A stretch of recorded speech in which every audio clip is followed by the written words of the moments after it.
Personal finance opinions YouTube channel में 28 अप्रैल 2025 के results और डिविडेंड के हवाले से वीडियो में आपको खुशामदीद।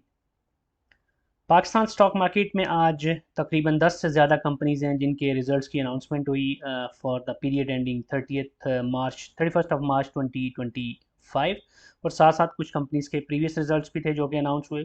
तो इसमें से 6 ऐसी कंपनीज हैं जिन्होंने आज अपने रिजल्ट्स के साथ डिविडेंड का भी ऐलान किया। इस वीडियो में इन 6 कंपनीज के रिजल्ट्स, उनके डिविडेंड डिविडेंड के हवाले से जो इंपॉर्टेंट डेट्स हैं उसके हवाले से डिटेल्स आपके साथ शेयर की जाएंगी और साथ साथ इन कंपनीज का जो हिस्टोरिकल रिकॉर्ड रहा है पिछले 5 साल का in terms of EPS and in terms of dividend वो भी आपके साथ डिस्कस किया जाएगा। याद रहे कि इस वीडियो में कोई भी आपके लिए फाइनेंशियल एडवाइस या बाय और सेल कॉल नहीं है, बल्कि सिर्फ एजुकेशनल और इन्फॉर्मेशन पर्पस के लिए आपके साथ ये सारी डिटेल, ये डेटा रिसर्च करके शेयर किया जा रहा है। आज की जो पहली कंपनी है जिसका हम जिक्र करेंगे वो है फौजी फर्टिलाइज़र कंपनी, जो कि फर्टिलाइज़र सेक्टर की एक बड़ी कंपनी है और ख़ास तौर पे एफएफबीएल और एफएफसी का जब से एक अमलगमेशन या मर्जर हुआ है उसके बाद तो ये और भी ज़्यादा निखर कर सामने आई है। और बावजूद ये कि ये जो ये क्वार्टर है या पिछला पीरियड है इसके अंदर जो ओवरऑल ऑफ टेक रही है जो फर्टिलाइज़र्स हैं उसकी वो निस्बतन कम रही है और जो ओवरऑल रिजल्ट्स हैं दूसरी जो फर्टिलाइज़र कंपनीज़ हैं उसमें भी हमें नज़र आया है। लेकिन एफएफसी बहरहाल कंपैरेटिव टर्म में बात करें तो इसकी जो ओवरऑल सेल्स हैं वो काफ़ी बेहतर रही हैं। अब इसकी अगर हम डिटेल्स बात करें तो शरिया कंप्लाइंट्स की के हवाले से याद रहे कि एज ऑफ नाउ ये शरिया कंप्लाइंट इंडेक्स का हिस्सा नहीं है और आज इसने जो फर्स्ट क्वार्टर के रिजल्ट का ऐलान किया फॉर द पीरियड एंडिंग 31 मार्च 2025 तो उसके साथ 70% यानी ₹7 के डिविडेंड का ऐलान किया। अर्निंग्स की बात की जाए तो अनकॉन्सोलिडेटेड जो इसकी ईपीएस रही वो 9.33 रही यानी ₹9.33, जो पिछले साल के पहले क्वार्टर के मुकाबले में ज़्यादा है। पिछले साल के पहले क्वार्टर में 8.27 रही। अब अगर हम प्रीवियस डिविडेंड की बात करें तो ऑब्वियसली ये पहले क्वार्टर का रिजल्ट था तो प्रीवियस डिविडेंड कोई भी नहीं है। जबकि बुक क्लोजर डेट की बात करें तो 11 मई 2025, एक्स डेट इसकी 8 मई और स्पॉट डेट बनती है 7 मई 2025। यहाँ पर एक टाइपो है, 7 अप्रैल नहीं बल्कि 7 मई 2025 इसकी स्पॉट डेट है।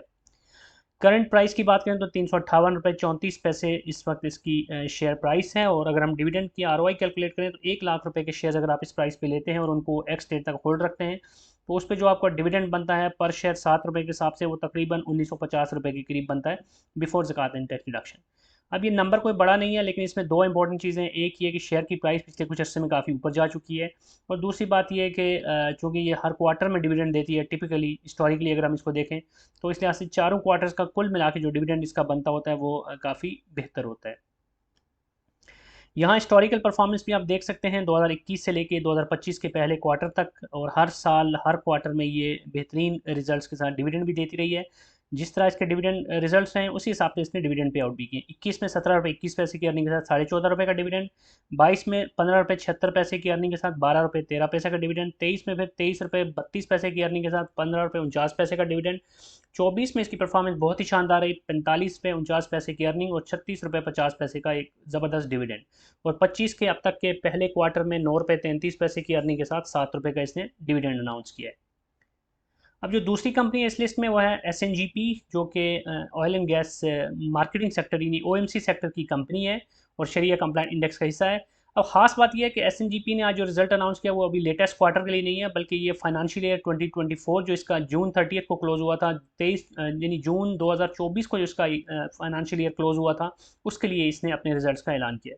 टिपिकली इसकी जो बोर्ड मीटिंग्स होती हैं प्रीवियस जो पीरियड्स होते हैं उसकी भी डिलेड होती हैं और ये अक्सर एक्सटेंशन मांग रही होती है, तो इसलिए इसके जो रिजल्ट्स होते हैं वो हमेशा प्रीवियस यानी कि जो रीसेंट क्वार्टर होता है या रीसेंट पीरियड होता है उसके नहीं बल्कि पुराने होते हैं।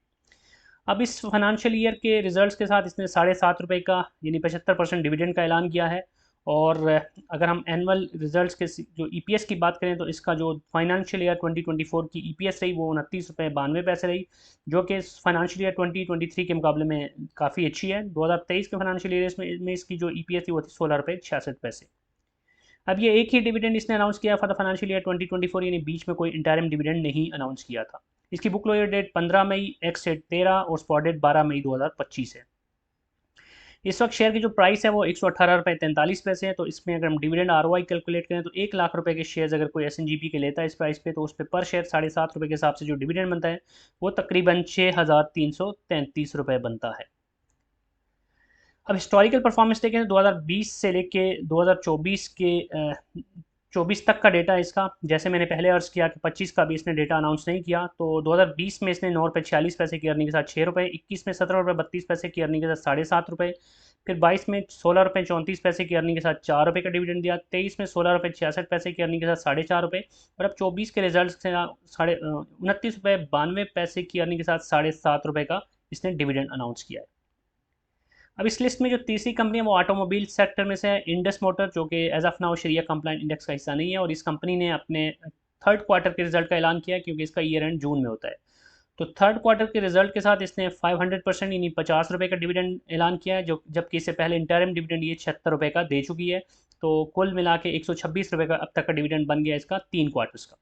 अर्निंग्स की बात करें तो इन 3 क्वार्टर्स में यानी 9 मंथ्स में जो इसकी अनकॉन्सोलिडेटेड ईपीएस है वो 210 रुपये 62 पैसे है, जो कि पिछले साल सेम पीरियड के मुकाबले में बहुत अच्छी है। प्रीवियस ईयर सेम पीरियड में इसकी थी 119 रुपये 67 पैसे। इसकी बुक क्लोजर डेट 9 मई 2025, एक्स डेट 7 और स्पॉट डेट है 6 मई 2025। इस वक्त जब मैं ये वीडियो बना रहा हूँ तो इसके शेयर की जो प्राइस है वो है 1956 रुपये 95 पैसे। तो इस पर अगर हम डिविडेंड आरओआई कैलकुलेट करें तो 1 लाख रुपए के शेयर अगर आप लेते हैं इंडस मोटर के एज एन एग्जांपल इस प्राइस के ऊपर, तो जो आपको डिविडेंड मिलता है पर शेयर 50 रुपये के हिसाब से वो लगभग 2550 रुपये बनता है बिफोर ज़कात एंड टैक्स डिडक्शन। अब ये हिस्टोरिकल डेटा इसका आप देख सकते हैं 2021 में 163 रुपये 27 पैसे की अर्निंग के साथ 103 रुपये 50 पैसे का डिविडेंड, 22 में 210 रुपये 4 पैसे की अर्निंग के साथ 93 रुपये 75 पैसे का डिविडेंड, 23 में फिर 122 रुपये 96 पैसे की अर्निंग के साथ 71 रुपये 80 पैसे का डिविडेंड, और 24 में 191 रुपये 76 पैसे की अर्निंग के साथ 114 रुपये 70 पैसे का डिविडेंड, जबकि 25 के 3 क्वार्टर में 210 रुपये 62 पैसे की अर्निंग के साथ 126 रुपये का डिविडेंड। तो हर साल ये मतवातर एक अच्छा पे आउट कर रही है अच्छी अर्निंग के साथ। अब अगली जो कंपनी है वो है फार्मा सेक्टर में से मैक्टर, जो कि शरिया कंप्लाइंट इंडेक्स का हिस्सा है, और इस कंपनी ने भी आज अपने तीसरे क्वार्टर के रिजल्ट का ऐलान किया है, और इसके साथ इसने 18% इन 1 रुपये 80 पैसे के डिविडेंड का ऐलान किया। अब इसकी अगर हम अर्निंग्स की बात करें तो 9 मंथ्स का जो इसकी ईपीएस बनती है वो 10 रुपये 63 पैसे, जो पिछले साल के 3 क्वार्टर्स के मुकाबले में अच्छी है। पिछले साल के पहले 3 क्वार्टर में इसकी जो ईपीएस थी वो 6 रुपये 13 पैसे थी। ये प्रीवियस डिविडेंड इसका कोई भी नहीं था, यानी ये पहला इंटरिम डिविडेंड है जो इस कंपनी ने अनाउंस किया है फॉर दिस फाइनेंशियल ईयर। और इसकी जो बुक क्लोजर डेट है वो 7 मई 2025, एक्स डेट है इसकी 5 मई 2025, और स्पॉट डेट इसकी बनती है 2 मई 2025। इस वक्त जब मैं ये वीडियो बना रहा हूँ तो मैक्टर के शेयर की जो प्राइस है वो है 405 रुपये 98 पैसे। तो इस लिहाज से अगर देखें तो 1 रुपये 80 पैसे का डिविडेंड एज सच कोई डिविडेंड पॉइंट ऑफ व्यू से कोई इतना एक्स्ट्रॉर्डनरी नहीं है, सिर्फ 440 रुपये के करीब डिविडेंड बनता है। आरओआई कैलकुलेट करें, डिविडेंड आरओआई अगर हम कैलकुलेट करें 1 लाख रुपये की इन्वेस्टमेंट पे, ऑब्वियसली ये कोई बहुत बड़ा नंबर नहीं है, और इसलिए डिविडेंड के पॉइंट ऑफ व्यू से कोई इतना चार्मिंग आपको नंबर नज़र नहीं आएगा। और वॉल्यूम्स भी देखें तो ऐसा कोई बहुत ज़्यादा वॉल्यूम्स नहीं होते इस कंपनी के शेयर की जो ट्रेडिंग हो रही थी उसमें। हिस्टोरिकली देखें तो 21 में 6 रुपये 65, इसमें खास बात यह है कि इसकी अर्निंग मुसलसल ग्रो हो रही है, तो उस लिहाज से ये एक ग्रोथ ओरिएंटेड कंपनी है। 21 में 6 रुपये 65 पैसे की अर्निंग थी और 3 रुपये 90 पैसे का डिविडेंड। 22 में इसकी अर्निंग में मजीद इजाफा हुआ 7 रुपये 19 पैसे, और डिविडेंड इसने 3 रुपये 21 पैसे दिया। 23 में इसकी अर्निंग 8 रुपये 58 पैसे पे चली गई, यानी मजीद इजाफा हुआ, लेकिन डिविडेंड इसने मजीद कम करके 1 रुपये 8 पैसे कर दिया। 24 में इसकी अर्निंग में मजीद इजाफा हुआ 9 रुपये 32 पैसे, लेकिन डिविडेंड सिर्फ 2 रुपये 25 पैसे, और 2025 के 3 क्वार्टर में अर्निंग डबल फिगर में चली गई 10 रुपये 63 पैसे, और डिविडेंड सिर्फ 1 रुपये 80 पैसे।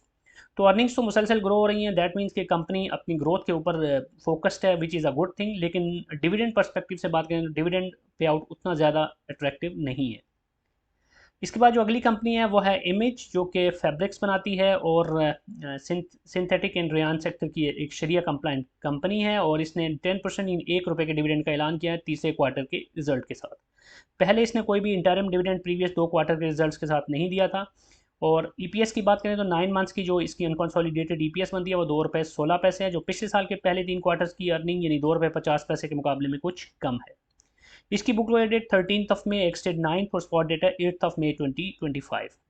इसकी जो करंट प्राइस है जब मैं ये वीडियो बना रहा हूँ तो इमेज के शेयर की जो प्राइस है वो है 22 रुपये 81 पैसे। तो डिविडेंड आरओआई अगर हम कैलकुलेट करें तो 1 लाख रुपए के शेयर अगर आप इमेज के लेते हैं इस प्राइस पे, तो उस पर पर शेयर 1 रुपये के हिसाब से जो आपका डिविडेंड बनता है वो लगभग 4,380 रुपये बनता है बिफोर ज़कात एंड टैक्स डिडक्शन। अब इमेज की खास बात यह है कि ये हिस्टोरिकली ना सिर्फ ये कि डिविडेंड देती रही है बल्कि बसा औकात ये बोनस शेयर्स भी देती है, जैसे 2022 में आप देख सकते हैं और 23 में और 24 में भी कि इसने बोनस शेयर्स भी दिए। 21 में इसने 2 रुपये 2 पैसे की अर्निंग के साथ 1 रुपये का डिविडेंड दिया। 22 में इसने 2 रुपये 6 पैसे की अर्निंग के साथ 15% डिविडेंड बोनस शेयर दिए। 23 में इसने 1 रुपये 91 पैसे की अर्निंग के साथ 1.5 रुपये का डिविडेंड दिया। और 15% बोनस शेयर, जबकि 24 में इसने ₹1.99 की अर्निंग के साथ 15% बोनस शेयर, और 25 में इसने अभी तक ₹2.16 की अर्निंग के साथ ₹1 का डिविडेंड दिया। अब जो अगली कंपनी है वो इंश्योरेंस सेक्टर में से EFU जनरल इंश्योरेंस, और ये शरिया कंप्लाइंट इंडेक्स का हिस्सा नहीं है, और इसने आज अपने पहले क्वार्टर के रिजल्ट का ऐलान किया, क्योंकि दिसंबर में इसका ईयर एंड होता है, और इसने ₹1.5 यानी 15% डिविडेंड का ऐलान किया पहले क्वार्टर के रिजल्ट्स के साथ। अर्निंग्स की बात करें तो ₹4.72 इसकी EPS रही है पहले क्वार्टर की। पिछले साल के सेम पीरियड में इसकी थी ₹6.51, तो EPS में इसके कुछ कमी आई है। और बुक क्लोजर डेट इसकी 6 मई 2025, एक्स डेट 2 मई, और स्पॉट डेट है 30 अप्रैल 2025। इस वक्त इसके शेयर की जो प्राइस है वो ₹121.94 है। तो डिविडेंड अगर हम देखें इस पर, तो ₹1,00,000 एज एन एग्जांपल अगर आप इन्वेस्ट करते हैं EFUG के शेयर्स में आज की प्राइस पे, तो उस पर पर शेयर ₹1.5 के हिसाब से जो आपका डिविडेंड बनता है वो लगभग ₹1230 बनता है बिफोर ज़कात एंड टैक्स डिडक्शन। अब हिस्टोरिकली देखें तो एक खास बात यह है कि ये कंपनी हर साल ₹10 का एक फ्लैट डिविडेंड दे रही है, यानी कि क्वार्टरली ऊपर नीचे होता है, लेकिन कुल मिला के जो ईयरली डिविडेंड इसका होता है पिछले 4 सालों से वो ₹10 होता है।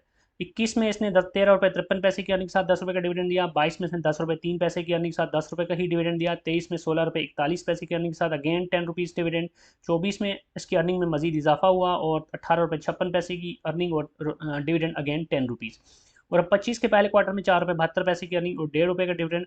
तो अगर हम हिस्टोरिकल परफॉर्मेंस को का ट्रेंड देखें तो अगले 3 क्वार्टर्स में वी कैन एक्सपेक्ट के अनदर ₹8.5 ये डिविडेंड दे सकती है। तो ये थी वो 6 कंपनीज जिन्होंने आज रिजल्ट्स के साथ डिविडेंड का ऐलान किया। कमेंट सेक्शन में बताइएगा कि इनमें से कौन सी ऐसी कंपनीज है जिसमें आप ऑलरेडी इन्वेस्टेड हैं, और अगर आपका कोई भी क्वेश्चन है या फीडबैक है तो कमेंट सेक्शन में वो भी लिख सकते हैं। और अगर आपको ये वीडियो पसंद आई है और चाहते हैं कि इस तरह की जो दीगर वीडियोज़ इस चैनल पर अपलोड होती हैं उसके हवाले से भी आपको बर वक्त नोटिफिकेशन मिलता रहे, तो चैनल को सब्सक्राइब करना और बेल आइकन को प्रेस करना मत भूलिएगा। Thank you very much.